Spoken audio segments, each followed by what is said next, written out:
Assalamualaikum warahmatullahi wabarakatuh. Selamat datang di Cerita dari Selatan. Apa kabar? Semoga kalian semua selalu dalam keadaan sehat dan bahagia, ya. Di channel ini, kita akan berbagi cerita-cerita menarik dari sudut pandang yang berbeda. Jangan lupa dukung kami dengan klik tombol subscribe, nyalakan lonceng notifikasi, dan tinggalkan like serta komentar di bawah. Selamat menonton. Samin bukan lagi pria muda yang bersemangat. Uban mulai menghiasi rambutnya, dan kerutan halus sudah menjadi peta perjalanan hidupnya. Lebih dari 20 tahun ia mengabdi sebagai tukang kebun di sebuah perkebunan milik orang kaya di pinggir kota. Ia mencintai pekerjaannya. Setiap tunas yang tumbuh, setiap kuncup yang mekar, adalah hasil dari keringat dan cintanya.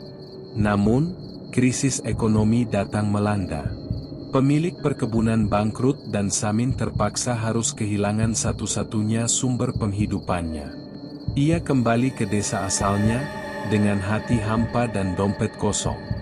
Ia mencoba melamar pekerjaan kemana-mana, tetapi usia dan kondisi fisiknya yang tak lagi seprima dulu membuat pintu-pintu kesempatan tertutup rapat.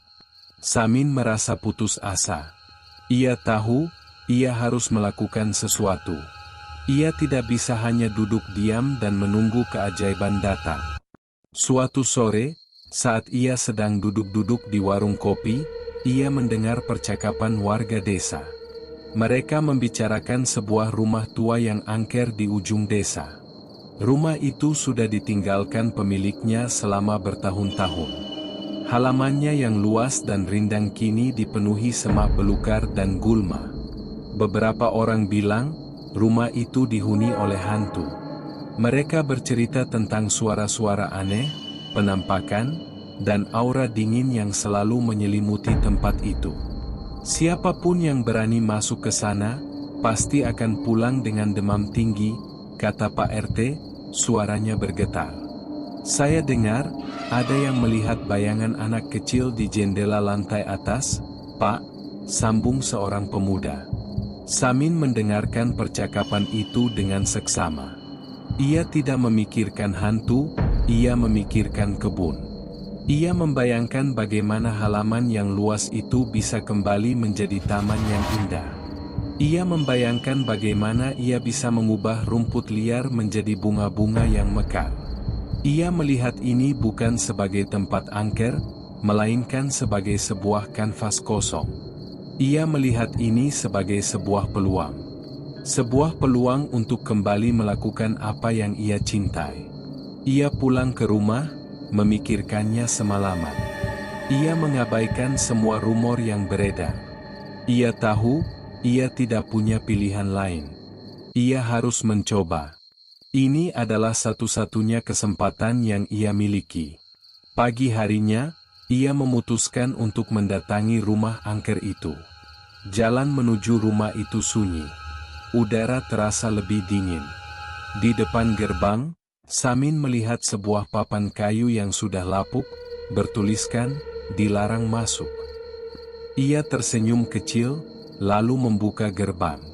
Pintu gerbang itu mengeluarkan suara berderit yang nyaring, seolah-olah sedang berteriak. Halamannya sangat luas. Semak belukar dan gulma tumbuh liar, menutupi jalan setapak dan menyembunyikan taman yang dulu pasti sangat indah. Ada sebuah pohon beringin yang sangat besar di tengah halaman, cabang-cabangnya yang menjuntai seperti tangan-tangan raksasa yang siap mencengkeram. Rumah itu sendiri, terbuat dari batu bata tua, terlihat kusam dan mengerikan. Jendela-jendela di lantai atas terlihat pecah, seolah ada yang sedang mengintip dari dalam. Samin mengabaikan semua itu. Ia menaruh tas kerjanya di bawah pohon, lalu mengeluarkan goloknya. Ia mulai memotong semak belukar yang menghalangi jalannya. Ia bekerja dengan tekun, tidak mempedulikan keringat yang membasahi bajunya. Ia tahu, ia punya banyak pekerjaan. Ia tidak akan berhenti sampai kebun ini kembali indah. Hari pertama Samin bekerja di rumah angker itu berjalan dengan lancar. Ia berhasil membersihkan sebagian besar semak belukar di dekat gerbang. Ia merasa lelah, tetapi puas. Ia berhasil membuat jalan setapak terlihat, dan ia berhasil melihat kebun yang dulu. Namun, selama bekerja, ia merasakan sesuatu yang aneh. Ia merasa seperti ada yang mengawasinya. Terkadang, ia mendengar suara bisikan samar dari dalam rumah. Ia mencoba mengabaikannya, menganggapnya hanya suara angin. Ia tidak ingin membiarkan rasa takutnya menguasai dirinya. Samin memutuskan untuk istirahat. Ia duduk di bawah pohon, lalu minum air dari botolnya. Ia menatap rumah itu, dan ia melihat bayangan melintas di jendela di lantai atas. Bayangan itu sangat cepat, seolah-olah ada seseorang yang sedang berlari. Samin mengernyitkan dahinya. Pasti cuma halusinasi, gumamnya. Ia kembali bekerja. Ia menggali di bawah akar pohon beringin yang sangat besar, mencoba mencabut gulma yang sangat kuat. Ia merasa ada sesuatu yang keras di dalam tanah. Ia menggali lebih dalam, dan ia menemukan sebuah boneka. Boneka itu adalah boneka porselen tua, warnanya putih, dengan gaun biru yang sudah usang. Matanya terbuat dari kaca, dan terlihat sangat kosong dan menakutkan. Samin terkejut. Bagaimana bisa boneka porselen yang mahal seperti ini terkubur di dalam tanah? Ia merasa kasihan pada boneka itu. Ia mengambilnya, membersihkannya, dan menaruhnya di dalam tas kerjanya. Ia merasa bahwa boneka itu adalah miliknya sekarang. Malam harinya, Samin pulang ke rumah. Ia merasa sangat lelah. Ia membersihkan diri, lalu duduk di sofa.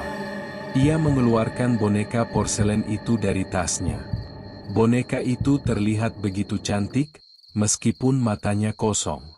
Samin menaruhnya di atas meja, di samping lampu tidurnya.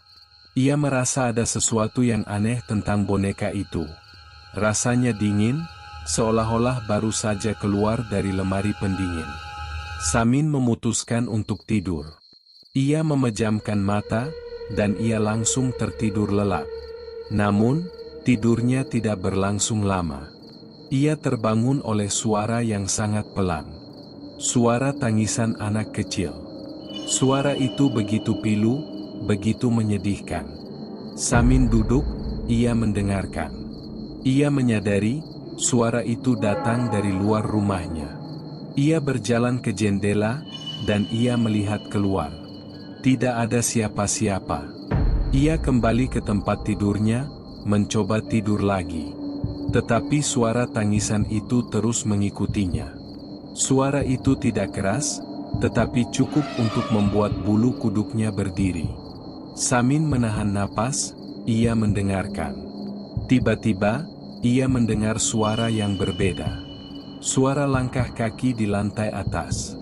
Samin tidak punya lantai atas di rumahnya. Jantungnya berdebar kencang. Ia mencoba menenangkan dirinya, ia mencoba berpikir logis. Mungkin itu cuma suara kucing, gumamnya. Ia memutuskan untuk melihat boneka porselen itu. Boneka itu masih ada di atas meja, di tempat yang sama. Samin merasa lega. Ia kembali ke tempat tidurnya, dan ia mencoba tidur lagi. Ia tidak tahu, bahwa malam-malam selanjutnya, ia akan menghadapi sesuatu yang jauh lebih aneh dari sekadar suara tangisan. Ia akan menghadapi sebuah misteri yang akan mengubah seluruh hidupnya. Samin terbangun keesokan paginya dengan tubuh terasa letih, seolah ia tidak tidur sama sekali. Suara tangisan anak kecil semalam masih terngiang di telinganya, membuatnya merasa gelisah. Ia melirik ke meja, dan boneka porselen itu masih di sana, matanya yang kosong seolah menatapnya. Samin merasa, boneka itu adalah sumber dari semua kejadian aneh ini. Ia memutuskan untuk mengabaikannya dan kembali bekerja. Ia kembali ke rumah angker itu. Kali ini, ia membawa lebih banyak peralatan, termasuk sebuah sekop kecil. Ia berencana untuk membersihkan semak belukar yang lebih dalam, di dekat rumah. Ia bekerja dengan tekun, berusaha mengabaikan perasaan diawasi. Namun, ia tidak bisa. Ia terus-menerus merasa ada bayangan yang mengintip dari jendela-jendela rumah, dan suara bisikan samar yang seolah memanggil namanya. Samin tidak gentar. Ia adalah seorang pekerja keras. Ia tahu, satu-satunya cara untuk mengusir rasa takut adalah dengan terus bekerja. Ia mulai mencabut rumput liar yang melilit di sekitar pohon-pohon yang sudah tua. Ketika ia mencabut rumput-rumput itu, ia menemukan sesuatu. Sebuah patung kecil, terbuat dari kayu. Patung itu adalah patung seekor kelinci. Patung itu terlihat tua dan usang, tetapi matanya yang diukir terlihat begitu hidup. Samin mengambil patung itu. Ia membersihkannya dari tanah dan lumut yang menempel. Patung itu terasa hangat di tangannya, seolah-olah ia baru saja dikeluarkan dari oven. Samin merasa aneh. Bagaimana bisa patung kayu ini terasa hangat? Ia menyimpannya di sakunya, lalu kembali bekerja. Ia merasa bahwa ia tidak lagi sendiri di kebun ini. Ia merasa bahwa ada sesuatu yang mencoba berkomunikasi dengannya. Ia tidak tahu bahwa ia akan menghadapi sesuatu yang lebih aneh dari sekadar patung hangat. Malam itu, Samin kembali ke rumah. Ia duduk di ruang tamu, ia menatap boneka porselen dan patung kelinci yang ia letakkan di meja. Ia bertanya-tanya, siapa yang memiliki benda-benda ini? Mengapa benda-benda ini terkubur di dalam tanah? Dan mengapa hantu itu memberikannya padanya? Tiba-tiba, lampu di ruang tamu berkedip. Samin menoleh. Ia melihat ke jendela, dan ia melihat bayangan samar yang berdiri di luar. Bayangan itu sangat tinggi, dan matanya menyala merah. Samin terkejut. Ia tidak pernah melihat sesuatu seperti ini. Ia merasa sangat ketakutan. Ia berdiri, ia mengambil senter di atas meja, dan ia membuka pintu. Ia menyinari senternya ke arah bayangan itu. Bayangan itu tidak bergerak. Matanya yang merah menatapnya. Samin memberanikan diri. "Siapa kamu?" tanyanya dengan suara bergetar. Bayangan itu tidak menjawab. Ia hanya terus menatapnya. Samin merasa kakinya bergetar. Ia ingin lari, tetapi ia tidak bisa. Ia merasa seolah-olah kakinya terpaku di tanah. Tiba-tiba, mata merah itu menghilang. Bayangan itu menghilang ke dalam kegelapan. Samin merasakan napasnya tertahan. Ia berjalan ke tempat di mana bayangan itu berdiri. Tidak ada apa-apa. Ia merasa lega. Ia merasa bahwa ia sudah gila. Ia merasa bahwa ia sudah terlalu lelah bekerja. Namun, ketika ia ingin masuk ke dalam rumah, ia melihat sesuatu di tanah. Sebuah patung kelinci kecil yang terbuat dari kayu. Patung itu sama persis dengan yang ia temukan. Samin merasa bingung. Bagaimana bisa ada dua patung kelinci yang sama? Ia mengambil patung itu. Patung itu terasa sangat dingin. Ia menyadari, patung itu bukan yang ia temukan. Patung ini baru. Samin merasa bahwa ia harus mencari tahu. Ia tahu, ia tidak bisa lari dari masalah ini. Ia harus menghadapinya. Ia tahu, patung kelinci ini adalah petunjuk. Ia tahu, ia harus kembali ke rumah angker itu. Pagi harinya, Samin kembali ke rumah angker itu. Ia membawa kedua patung kelinci itu, patung yang ia temukan dan patung yang ia terima. Ia memegang kedua patung itu di tangannya. Patung yang pertama terasa hangat, patung yang kedua terasa dingin. Samin merasa bahwa ia harus mencari tahu mengapa. Ia mulai membersihkan kebun yang lebih dalam. Ia menggali di sekitar pohon beringin yang sangat besar. Ia mencari-cari sesuatu. Ia mencari-cari petunjuk lain. Ia menemukan sebuah kalung. Kalung itu terbuat dari perak, dan liontinnya adalah sebuah hati kecil yang berukir nama Marni. Samin terkejut. Ia menyadari, nama ini adalah nama gadis kecil yang diceritakan oleh sesepuh desa. Gadis kecil yang meninggal di rumah angker ini. Ia mengambil kalung itu, lalu ia melihat ke arah jendela di lantai atas. Ia melihat bayangan samar yang melambai padanya. Bayangan itu adalah bayangan seorang gadis kecil. Gadis itu tersenyum padanya. Samin tidak merasa takut. Ia merasa bahwa gadis itu, Marni, sedang mencoba berkomunikasi dengannya. Samin merasa bahwa ia harus mencari tahu lebih banyak. Ia memutuskan untuk berhenti bekerja dan pergi ke perpustakaan desa. Ia tahu, ia harus mencari arsip-arsip lama. Ia harus mencari tahu tentang keluarga yang tinggal di rumah angker itu. Ia bertemu dengan Pak Slamet, penjaga perpustakaan yang sudah sangat tua. Pak Slamet, saya ingin mencari informasi tentang sebuah keluarga yang tinggal di rumah di ujung desa, sekitar 50 tahun yang lalu. Mereka memiliki seorang putri bernama Marni, kata Samin. Pak Slamet menatapnya dengan pandangan aneh. Rumah itu? Mengapa kau tertarik pada rumah itu? Ada alasannya, Pak. Saya rasa ada sesuatu yang perlu saya ketahui, jawab Samin. Pak Slamet tidak bertanya lebih jauh.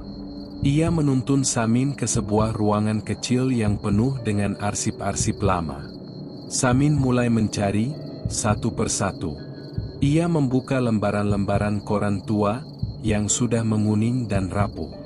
Ia mencari nama, Marni, dan rumah angker. Setelah beberapa jam mencari, ia menemukan sesuatu. Sebuah artikel koran yang sudah sangat tua, tertanggal 50 tahun yang lalu. Judulnya membuat jantung Samin berdebar kencang.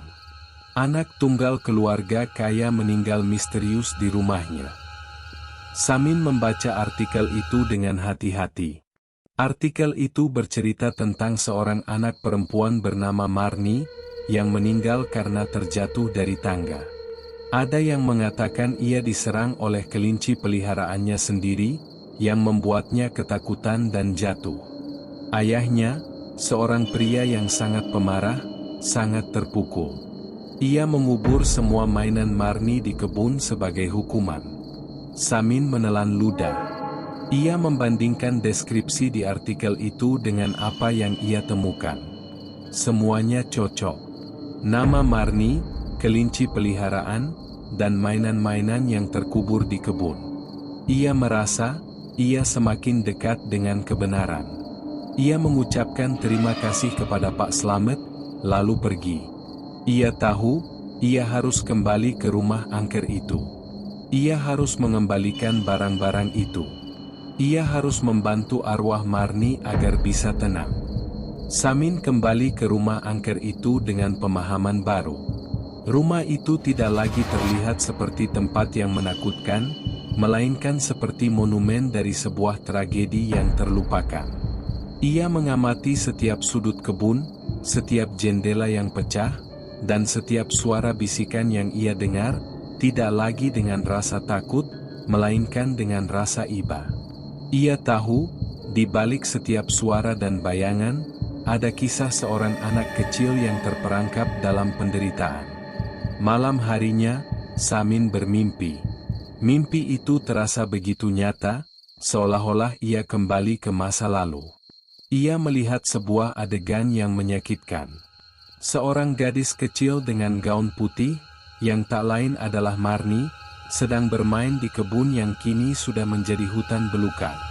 Gadis itu berlarian dengan riang, mengejar seekor kelinci putih yang sangat lincah. Marni tertawa, tawa yang begitu murni, begitu polos. Tiba-tiba, tawa itu berhenti. Pemandangan itu berubah. Marni tidak lagi bermain. Ia menangis. Kelinci putihnya terlihat ketakutan, ia bersembunyi di balik semak-semak. Seorang pria tua dengan kumis tebal dan wajah yang keras, muncul di belakang Marni. Itu adalah ayahnya. Pria itu menunjuk ke arah kelinci yang bersembunyi. "Dasar kelinci bodoh, pergi sana. Jangan ganggu anakku," serunya dengan suara menggelegar. Marni bergetar ketakutan, ia mencoba melindungi kelincinya. "Ayah, jangan, kelinci ini tidak nakal," bisik Marni. Ayahnya tidak mendengarkan. Ia mengambil sebuah tongkat, dan ia memukul kelinci itu. Kelinci itu menjerit kesakitan, lalu berlari dan menghilang. Marni menangis histeris.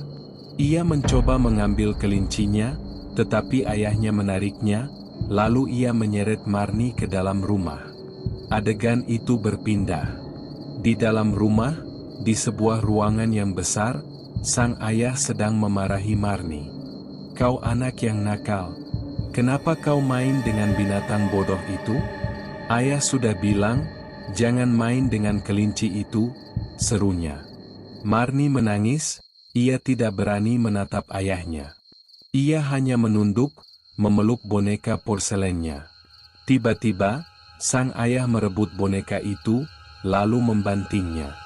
Boneka itu tidak pecah, tetapi wajahnya yang terbuat dari porselen tergores. Marni menjerit. Ia berlari keluar dari ruangan itu. Mimpi itu terus berlanjut. Samin melihat Marni berlarian ke arah tangga. Ia mencoba melarikan diri, tetapi ia tidak melihat ada sebuah mainan di tangga. Ia menginjaknya, lalu ia terpeleset. Ia jatuh, ia berguling, dan ia jatuh ke lantai bawah. Ia tidak bergerak. Samin ingin berteriak, ia ingin menolongnya, tetapi ia tidak bisa. Ia hanya bisa melihat. Ia hanya bisa merasakan kepedihan Marni. Samin terbangun dengan napas tersengal-sengal. Keringat dingin membasahi seluruh tubuhnya. Jantungnya berdebar kencang. Ia tahu, mimpi itu bukanlah mimpi biasa. Itu adalah kilasan memori dari penderitaan Marni. Ia sadar, Marni bukan jatuh karena kelincinya, Marni jatuh karena ia melarikan diri dari ayahnya. Ia jatuh karena ia ketakutan. Ia melihat ke arah boneka porselen dan patung kelinci yang ia letakkan di meja.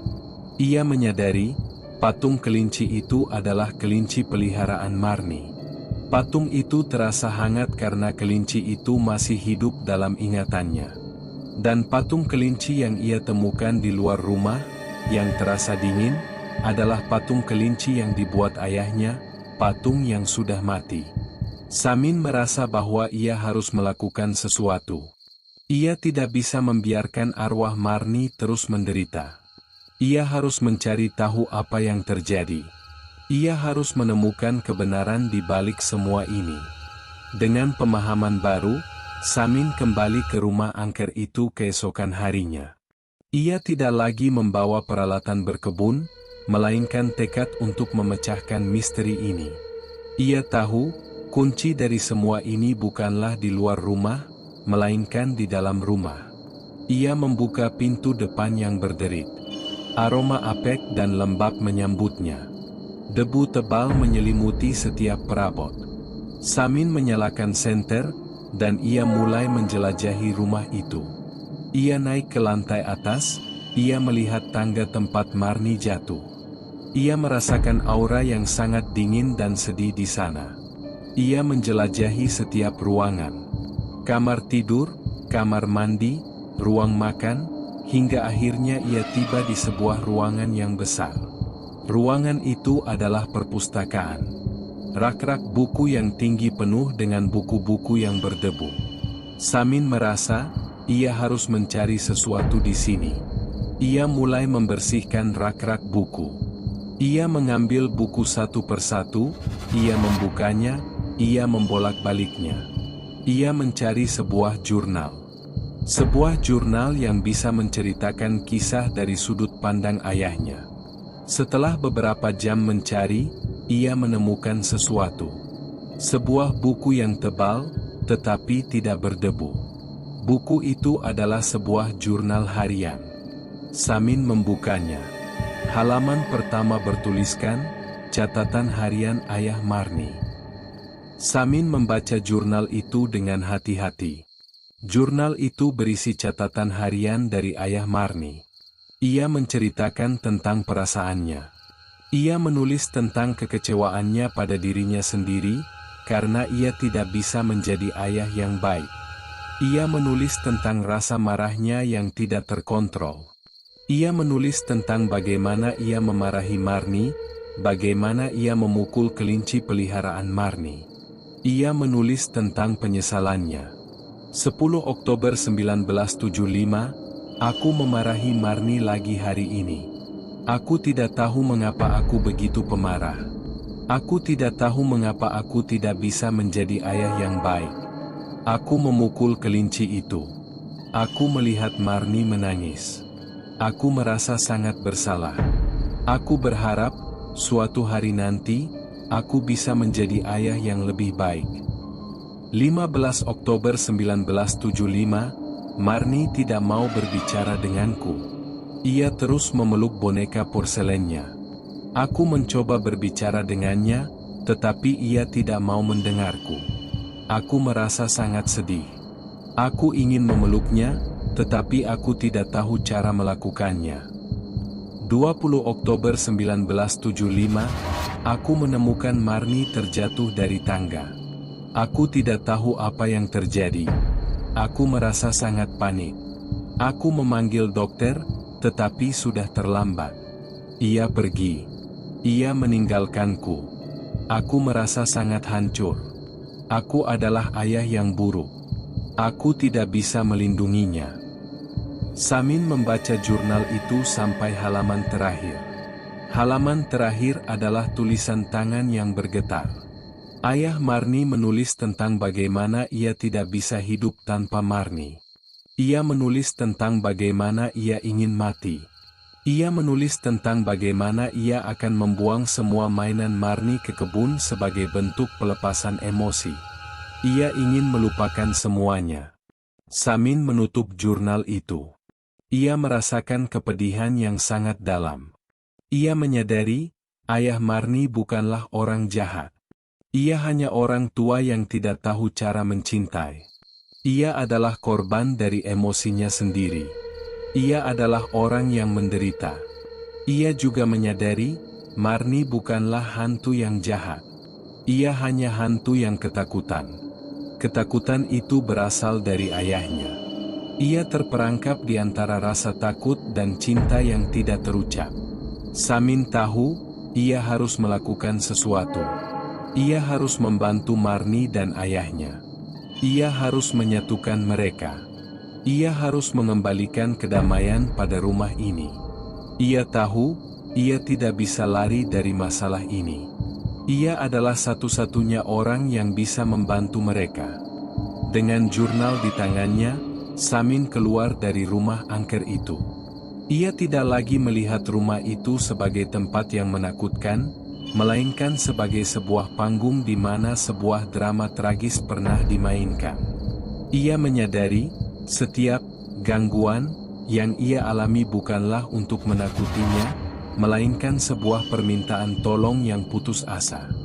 Boneka porselen dan patung kelinci yang diberikan kepadanya adalah benda-benda yang sangat berharga bagi Marni, dan ia memberikannya kepada Samin sebagai tanda kepercayaan. Samin kembali ke kebun, tempat ia menemukan patung kelinci pertama. Ia mengamati area di sekitar pohon beringin yang sangat besar.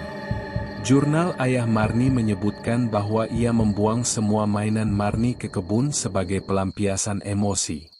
Samin yakin, pasti ada lebih dari sekadar boneka dan patung kelinci yang terkubur di sana. Ia harus menemukan semuanya. Samin mulai menggali dengan sekopnya. Ia menggali dengan hati-hati, tidak ingin merusak apapun yang ia temukan. Ia menggali di bawah akar pohon beringin, dan ia menemukan sesuatu. Sebuah kotak kayu tua yang terkubur di dalam tanah. Kotak itu terlihat lapuk, tetapi ukirannya masih terlihat jelas. Ukiran itu adalah bunga-bunga, yang terlihat seperti ukiran anak-anak. Samin mengangkat kotak itu, membersihkannya dari tanah dan lumut yang menempel. Ia membuka kotak itu dengan hati-hati.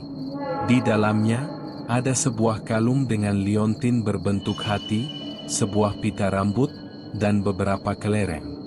Benda-benda itu terlihat sangat usang, tetapi Samin tahu, benda-benda itu sangat berharga bagi Marni. Ia memegang kalung itu.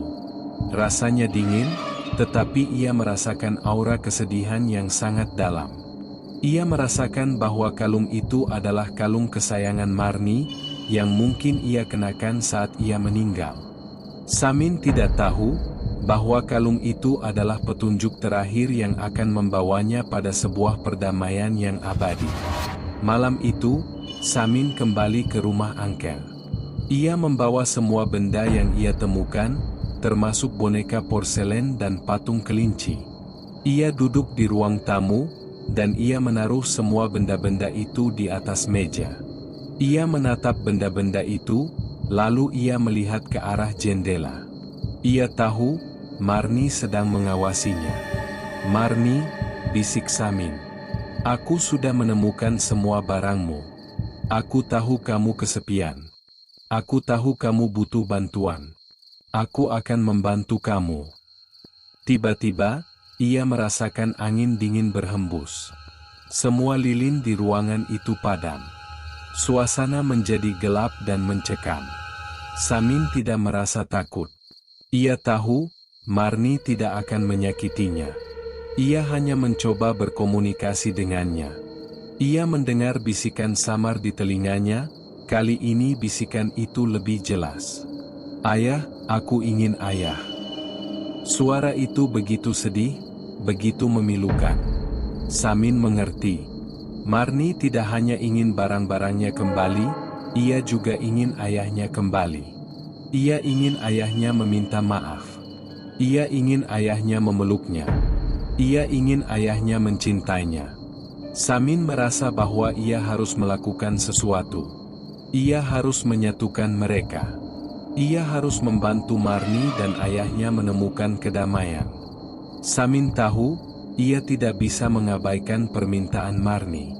Ia harus membantu Marni dan ayahnya. Ia tahu, kunci dari semua ini adalah jurnal ayah Marni yang ia temukan. Jurnal itu adalah satu-satunya benda yang bisa menyatukan mereka. Jurnal itu berisi penyesalan ayah Marni. Jurnal itu berisi cinta yang tidak terucap. Samin mengambil jurnal itu, dan ia membawanya kembali ke kebun. Ia berjalan ke arah makam tanpa nama yang ia temukan. Makam itu adalah tempat di mana Marni dikuburkan, dan tempat di mana ayahnya meninggal. Makam itu adalah tempat di mana cinta dan kebencian bertemu. Samin meletakkan semua barang Marni di atas makam. Boneka porselen, patung kelinci, kalung, pita rambut, dan kelereng. Ia menaruh semua barang-barang itu dengan hati-hati, seolah-olah ia sedang menaruh harta karun yang paling berharga. Ia membuka jurnal ayah Marni, dan ia membacakan isi jurnal itu dengan suara yang lantang. Ia membacakan setiap kata, setiap kalimat yang berisi penyesalan. Ia membacakan tentang bagaimana ayah Marni merasa bersalah. Ia membacakan tentang bagaimana ayah Marni sangat mencintai Marni, tetapi tidak pernah menunjukkannya. Ia membacakan tentang bagaimana ayah Marni ingin memeluk Marni, tetapi tidak pernah melakukannya. Saat ia membaca, ia merasakan hembusan angin yang sangat sejuk.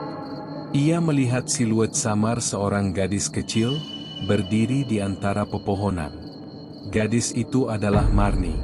Ia tersenyum, lalu ia melihat ke arahnya. Ia melambaikan tangannya, seolah-olah ia sedang mengucapkan terima kasih. Tiba-tiba, sebuah cahaya terang muncul dari dalam makam. Cahaya itu sangat terang, tetapi tidak menyilaukan. Di dalam cahaya itu, Samin melihat sosok seorang pria tua, ayah Marni. Pria itu menunduk, ia terlihat sangat sedih. Ia melihat Marni, lalu ia tersenyum. Senyum itu adalah senyum yang tulus, senyum yang penuh cinta. Pria itu mengulurkan tangannya, dan Marni berlari ke arahnya. Mereka berpelukan. Samin merasakan air matanya mengalir. Ia tidak tahu mengapa, tetapi ia merasa sangat bahagia. Ia merasa, ia telah membantu mereka. Ia telah membantu mereka menemukan kedamaian yang tidak pernah mereka miliki. Cahaya itu perlahan menghilang, dan kedua sosok itu menghilang bersama. Samin menatap makam itu. Makam itu tidak lagi terlihat seperti makam yang terbengkalai. Makam itu terlihat damai, seolah arwah yang tinggal di sana sudah menemukan tempat peristirahatan yang layak. Samin tahu, ia tidak akan pernah melupakan kejadian ini. Ia tidak akan pernah melupakan Marni dan ayahnya. Ia tahu, ia telah melakukan sesuatu yang benar. Ia telah mengembalikan kedamaian pada rumah itu. Setelah upacara singkatnya di makam, Samin kembali ke rumah angker itu. Udara malam terasa berbeda. Jika sebelumnya ia dipenuhi dengan bisikan dan rasa dingin yang mencekam, kini udara terasa tenang dan damai. Bintang-bintang di langit terlihat lebih terang dari biasanya, seolah-olah mereka ikut merayakan kedamaian yang baru ditemukan. Samin duduk di teras rumah, ia menatap kebun yang masih diselimuti kegelapan. Ia tidak lagi melihatnya sebagai tempat yang menakutkan, melainkan sebagai taman yang indah yang sedang menunggu untuk dihidupkan kembali. Ia merasakan kelegaan yang luar biasa. Beban yang ia pikul selama ini, beban dari sebuah misteri yang menyedihkan, kini telah terangkat. Ia tahu, ia telah melakukan sesuatu yang benar. Ia tidak hanya membantu arwah Marni, tetapi ia juga mengembalikan kehormatan pada nama ayahnya. Ia tahu, ayah Marni bukanlah orang jahat. Ia hanya orang yang menderita, dan rasa sakitnya itu yang membuat ia kehilangan segalanya. Samin tidak lagi mendengar suara tangisan, tidak lagi melihat bayangan yang melintas di jendela. Ia hanya mendengar suara jangkrik, suara angin yang berdesir, dan suara detak jantungnya sendiri yang berdetak dengan tenang. Ia merasa, ia tidak lagi sendirian di rumah ini. Ia merasa, ia memiliki teman baru, teman yang tidak bisa ia lihat, tetapi bisa ia rasakan. Ia masuk ke dalam rumah. Ia melihat ke sekeliling ruangan yang kotor dan berdebu. Ia tahu, ia harus membersihkan rumah ini. Ia harus mengembalikan keindahan rumah ini, sama seperti ia mengembalikan kedamaian pada arwah penghuninya. Ia tahu, ini adalah pekerjaan barunya. Ini adalah takdirnya. Ia tidak hanya menjadi tukang kebun, tetapi ia juga menjadi penjaga rumah ini. Keesokan harinya, Samin kembali bekerja dengan semangat baru. Ia tidak lagi hanya membersihkan gulma dan semak belukar, tetapi ia juga mulai menanam bunga-bunga. Ia menanam mawar, melati, dan kamboja. Ia tahu, Marni akan menyukai bunga-bunga ini. Ia menanam bunga-bunga itu di setiap sudut kebun, seolah-olah ia sedang melukis sebuah kanvas. Selama bekerja, ia merasakan kehadiran Marni. Ia tidak lagi melihatnya dalam bentuk bayangan, tetapi ia bisa merasakannya.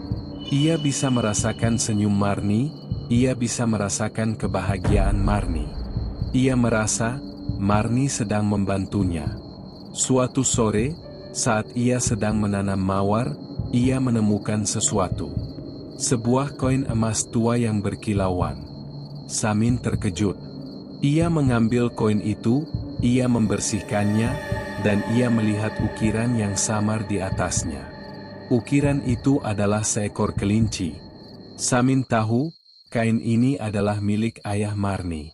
Mungkin ia menjatuhkannya saat ia mengubur mainan Marni. Samin tidak tahu harus berbuat apa dengan kain itu. Ia merasa, kain itu adalah milik Marni, tetapi Marni tidak membutuhkannya lagi. Ia memutuskan untuk menyimpan koin itu sebagai kenang-kenangan. Ia melanjutkan pekerjaannya. Ia membersihkan jendela, ia mengecat dinding, ia memperbaiki pintu yang rusak. Ia mengembalikan keindahan rumah itu. Rumah itu tidak lagi terlihat angker, tetapi terlihat seperti rumah yang bahagia. Suatu malam, Samin kembali ke rumahnya. Ia sangat lelah, tetapi ia merasa sangat puas. Ia duduk di sofa, ia menatap boneka porselen dan patung kelinci yang ia letakkan di rak buku. Ia tidak lagi merasa takut. Ia tahu, boneka itu adalah hadiah darinya. Hadiah dari hantu yang kini menjadi temannya. Ia tersenyum, ia menatap ke arah jendela. Ia tahu, Marni sedang mengawasinya. Ia tahu, ia tidak akan pernah sendirian di rumah ini. Ia tahu, ia telah menemukan sebuah keluarga. Sebuah keluarga yang tidak bisa ia lihat, tetapi bisa ia rasakan. Hari-hari berlalu. Kebun di sekitar rumah angker itu kini telah berubah total. Semak-semak liar telah diganti dengan hamparan rumput hijau yang rapi. Bunga-bunga mawar, melati, dan kamboja mekar dengan indahnya. Pohon-pohon tua telah dipangkas rapi, memberikan kesan teduh yang nyaman, bukan lagi menakutkan. Rumah itu, dengan cat yang baru dan jendela yang telah diperbaiki, terlihat hidup kembali, seolah ia baru saja bangun dari tidur panjang. Kisah Samin dan kebun itu menyebar cepat di desa. Orang-orang tidak lagi menyebutnya rumah angker, tetapi rumah Pak Samin. Mereka datang, mengagumi keindahan taman itu, dan bertanya-tanya bagaimana Samin bisa mengubah tempat yang menakutkan itu menjadi surga yang damai. Samin tidak pernah menceritakan tentang Marni atau ayahnya. Ia hanya tersenyum, mengatakan bahwa ia hanya melakukan apa yang ia cintai. Pada suatu sore, saat Samin sedang menyiram bunga, seorang pria paruh baya yang berpakaian rapi datang menemuinya. Pria itu memperkenalkan diri sebagai cucu dari pemilik asli rumah itu. Ia telah mendengar tentang keindahan kebun ini dan datang untuk melihatnya sendiri. Pria itu terkesan. Ia menatap kebun dengan mata berbinar, seolah-olah ia melihat kenangan masa lalunya. "Ini luar biasa," katanya.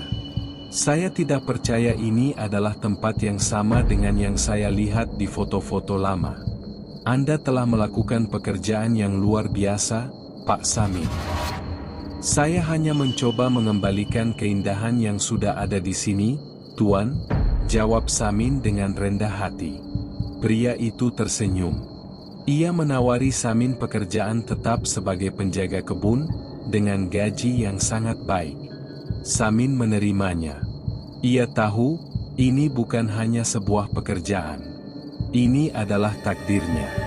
Ia telah menemukan tempatnya. Ia telah menemukan kedamaian yang sama seperti yang Marni temukan. Samin tidak lagi merasa kesepian. Ia tahu, ia punya teman. Teman yang tidak bisa ia lihat, tetapi bisa ia rasakan.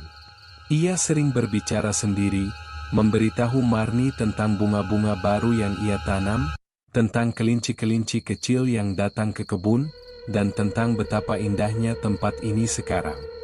Beberapa tahun kemudian, Samin sudah menjadi bagian dari rumah itu.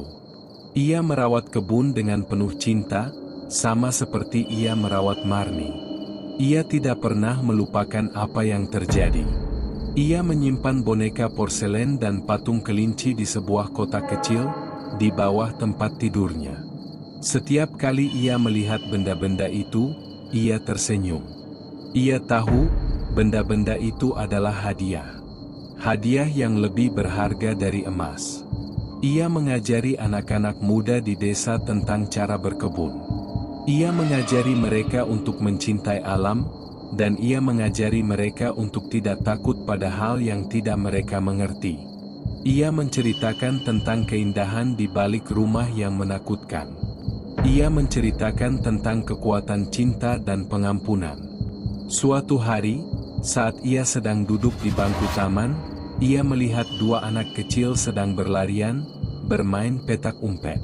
Mereka tertawa, tawa yang begitu murni, tawa yang mengingatkannya pada tawa Marni. Tiba-tiba, ia merasakan angin sejuk berhembus. Ia melihat bayangan samar seorang gadis kecil, berdiri di sampingnya. Gadis itu tersenyum, lalu menunjuk ke arah anak-anak yang sedang bermain. Samin mengerti. Marni tidak lagi sendirian. Ia telah menemukan kedamaian, dan ia telah menemukan teman-teman baru. Samin tersenyum. Ia tahu, ia telah berhasil. Ia tidak hanya mengembalikan keindahan pada kebun, tetapi ia juga telah mengembalikan kehidupan pada sebuah rumah yang telah mati. Ia telah mengembalikan kedamaian pada sebuah arwah yang kesepian. Ia tahu, ia adalah penjaga dari sebuah warisan yang abadi. Warisan dari cinta, pengampunan, dan kedamaian.